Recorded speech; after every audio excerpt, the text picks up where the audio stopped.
happened without warning. In one of the most explosive moments in modern British history, the UK Supreme Court has detonated what many are now calling the judgment of the century. A ruling so devastating it has shattered the political foundations beneath Keir Starmer's once unstoppable rise. Do the right thing and step down. Within seconds of the verdict being read, Westminster froze, phones went silent, newsrooms erupted, and across the country, millions of stunned Britons watched as the man long seen as Labour's clean-handed reformer was branded something far darker, a leader accused of bending democracy to his will. For months, whispers had been swirling through the corridors of power.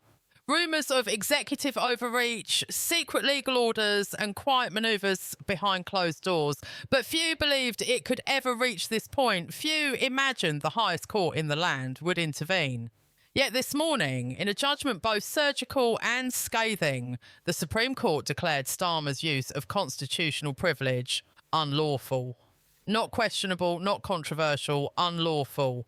The decision hit like a thunderclap over Westminster. It wasn't merely a rebuke, it was a public unmasking. The court accused the Labour leader of crossing a line that no minister, past or present, had dared approach, tampering with the sacred balance between Parliament, the judiciary and the Crown itself. Within minutes, panic spread through Labour HQ like wildfire. Senior aides fled closed-door meetings, phone lines jammed. Leaked messages described scenes of chaos, disbelief, anger and fear. One insider wrote simply, "It's over." He's finished social media, ignited with fury and triumph in equal measure. Piers Morgan called it a legal knockout. Nigel Farage declared, "Justice has prevailed." And perhaps most telling of all, even loyal Labour MPs fell silent, as if witnessing the slow motion collapse of a man who had promised integrity and delivered controversy instead. But beneath the chaos lies something far deeper. This isn't just about one ruling. This is about the slow cracking of a political order that believed itself untouchable. For years, Starmer positioned himself as the guardian of British decency after the turbulence of Johnson's era, the rational, moral counterweight to populism. Yet now his image as a measured reformer lies in ruins. The judgment described his actions as a calculated subversion of parliamentary sovereignty, language usually reserved for coups, not courtrooms. That phrase alone has sent shockwaves through every level of government. If true, it means Starmer didn't simply bend the rules, he broke the constitutional spine of the nation. And the reaction has been immediate, brutal and historic. As the verdict was announced, 3 members of Starmer's shadow cabinet tendered their resignations. The Liberal Democrats called for an emergency general election. The Conservatives, smelling blood in the water, demanded a full parliamentary inquiry. Behind the cameras, party donors are withdrawing support, legal advisors are distancing themselves, and even union allies, at once his fiercest defenders, are questioning whether he can survive the week. The Labour leader, once hailed as the party's saviour, now finds himself trapped in the same cycle of scandal and moral collapse he once condemned. Yet through all the outrage and noise, one silence speaks louder than all others, Starmer's own. As Britain trembles under the weight of this decision, the man at the centre of it all has vanished from public view. No speech, no apology, not even a statement from Number 10. Insiders say he's been locked in crisis talks with his legal team, desperate to buy time. Others claim he's preparing to defy the judgment entirely, a move that would trigger a full-scale constitutional confrontation unseen since the abdication crisis of 1936. If that's true, this is no longer just a political scandal. It's an existential moment for British democracy, because if the courts have spoken and the government refuses to listen, what comes next? A standoff between law and leadership, between justice and ambition, between the will of the people and the survival of one man's career. Across the country tonight, Britain is holding its breath. The headlines scream of collapse. Parliament is paralysed. And somewhere deep inside the heart of power, Keir Starmer is being forced to make a choice that could define the century. Will he bow to the law or defy it? Will he protect the system or drag it down with him? The answer, insiders say, may already be in motion. What followed the Supreme Court ruling was nothing short of political detonation. Within hours, the calm facade of British governance collapsed into pure chaos. Reporters camped outside Downing Street watched as black cars came and went without a word. Aides whispered into phones, faces pale, eyes hollow. Something was breaking, not just inside the Labour Party, but inside the machinery of the state itself. For decades, Westminster prided itself on resilience, on its ability to absorb crisis, but this was different. This time, the system wasn't bending, it was cracking. By midday, Parliament had descended into open rebellion. Conservative MPs demanded an emergency session, citing constitutional contamination. The Liberal Democrats called for an interim unity government, and from the backbenches, a quiet but deadly phrase began circulating: vote of no confidence. But this wasn't a routine challenge to a sitting Prime Minister. It was something entirely new. A call to remove a man not yet in power, but whose actions the court ruled had already breached the moral code of leadership. For the first time in living memory, Britain was preparing to politically erase a future Prime Minister before he ever set foot in Downing Street. Inside Labour headquarters, the panic had turned to fury. Witnesses describe shouting matches echoing through the corridors, legal advisors clashing with campaign strategists, old loyalists accusing each other of betrayal. One staffer later leaked a message to the press: "It's every man for himself now." And at the centre of it all, Keir Starmer remained a ghost, hidden away in what insiders are calling a war room. Behind those locked doors, sources claim a desperate plan was forming. According to leaks from 2 senior aides, Starmer was considering an appeal, not to overturn the ruling, but to delay its enforcement. The argument? That the Supreme Court's judgment undermined the will of the people. In other words, Starmer's team was preparing to portray the court as the villain, unelected judges standing in the way of democracy. It was a breathtaking strategy, one that pitted law against populism, reason against rebellion. And if successful, it could spark a constitutional showdown unlike anything seen since the English Civil War. But the gambit came with a cost. The Labour front bench began fracturing under the pressure. 4 more senior figures resigned by nightfall, each issuing carefully worded statements about the importance of respecting judicial independence. Their meaning was clear. They were jumping ship before the explosion hit. And hit it did.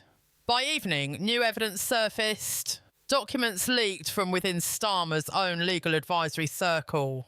These files, according to investigative journalists, revealed coordinated efforts to rewrite key legislative clauses, masking constitutional breaches under procedural language. In plain terms, it looked like a deliberate attempt to sidestep the law. That revelation turned a legal defeat into a national scandal. Major broadcasters ran the story on repeat. Headlines screamed, "Labour's legal coup exposed."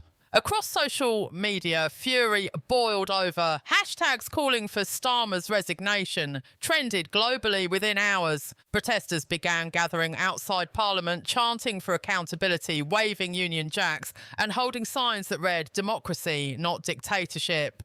Even those once sympathetic to Labour's cause began turning away. One commentator on the BC summed it up bluntly: "The illusion of moral leadership is dead." And yet, through the noise, the defiance continued. Late that night, a statement finally emerged from Starmer's office. Short, sharp and chilling. "We reject any attempt to undermine the democratic mandate of this movement.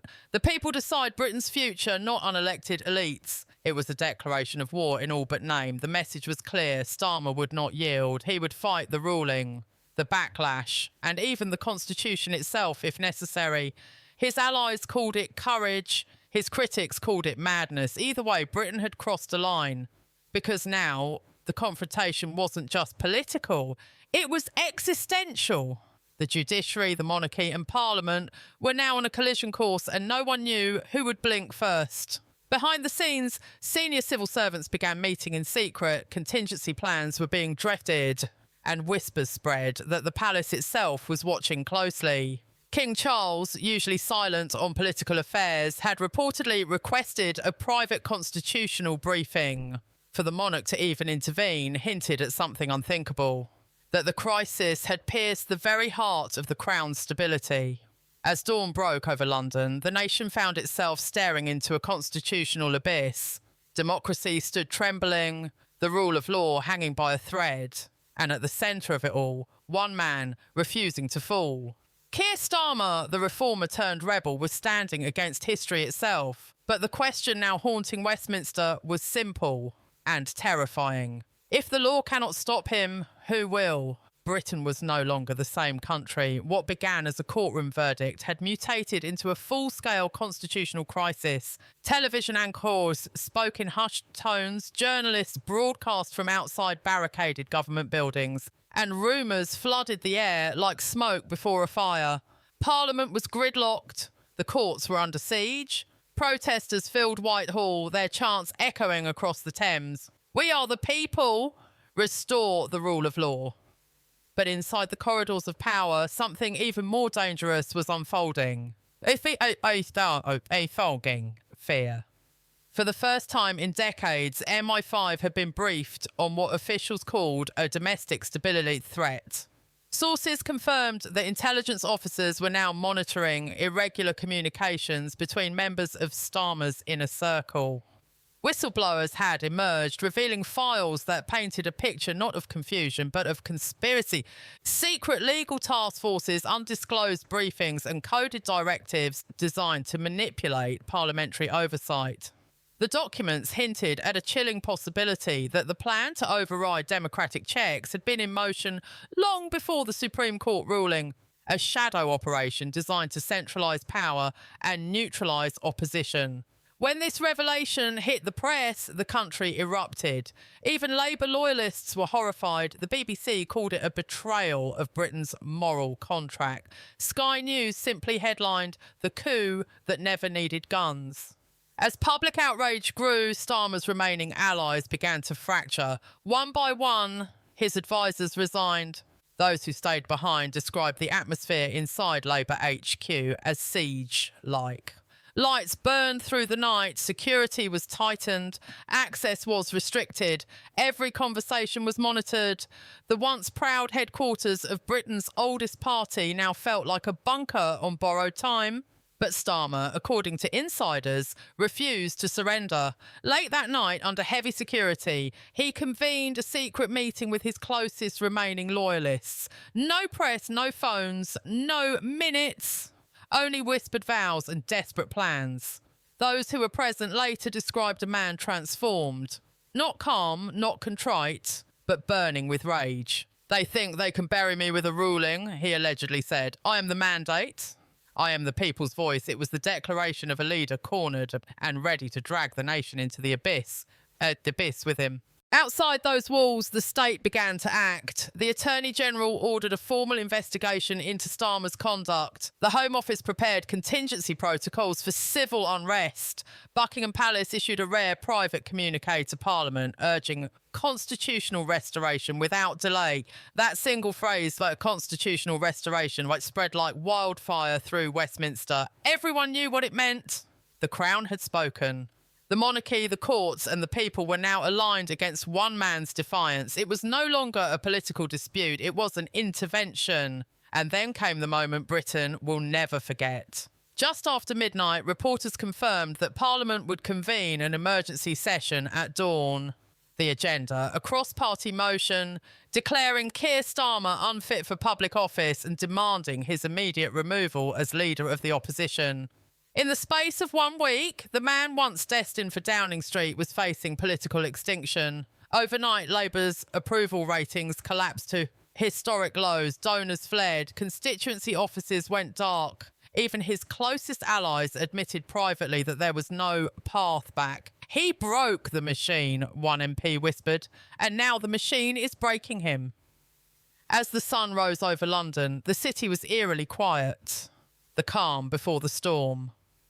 Crowds gathered outside Parliament Square, holding their breath as history prepared to turn another page. Inside, lawmakers from every party took their seats in tense silence. No smiles, no whispers, only the weight of consequence. Across the chamber, empty benches marked the absence of those who had already resigned. And at the centre of it all, Keir Starmer sat alone. Pale, motionless, staring ahead as the Speaker read the motion aloud. In that moment, Britain stood at a crossroads. Would Parliament choose redemption or ruin? Would the country reclaim its democracy or surrender to the ghost of ambition and arrogance that had poisoned it from within? No one spoke.